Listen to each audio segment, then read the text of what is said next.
অধিকার কেউ গড়ে এনে দিবে না, লড়াই করে আদায় করতে হবে। এবং আমরা চাই প্রত্যেকটি নাগরিক তার ন্যায্য অধিকার পাক। এখানে কোনো রাজনৈতিক জমিদারি আমরা বরদাস্ত করব না। রাজনীতিবিদরা হবেন জাতির স্রেফ সেবক, এর বাইরে তাদের কোনো পরিচয় নেই। রাজনীতিবিদরা কখনো দেশের মালিকানা দাবি করতে পারবেন না। যারা এই মালিকানা দাবি করেছেন, যুগে যুগে তারা চরমভাবে অপদস্থ হয়েছেন।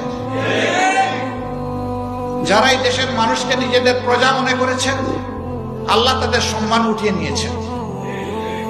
আর যারা মানবতাকে সম্মান করেছে, শ্রদ্ধা করেছে, আল্লাহ তাআলা তাদের সম্মান বৃদ্ধি করে দিয়েছেন, তাদের শক্তিকে সংহত করেছেন। আল্লাহর সাহায্য তাদের পিছনে এসেছে। আমরা আল্লাহর সেই সাহায্যের প্রত্যাশী।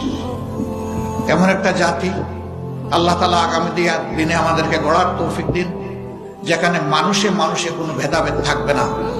প্রত্যেকটি মানুষ তার দেশের পরিচয় দিয়ে দেশে এবং প্রবাসে, বিশ্বের সকল জায়গায় গর্ববোধ করবে। এমন একটি জাতি গড়ার জন্য, এই জাতি গড়ার যারা কারিগর, আল্লাহ তাআলা তাদেরকে হুঁশ জ্ঞান দিন, দায়িত্ববোধ তাদের মধ্যে জাগ্রত করে দিন, এবং তারা যেন সত্যকে ধারণ করে সামনের দিকে এগিয়ে যেতে পারে। আল্লাহ তাদেরকে সাহায্য করুন।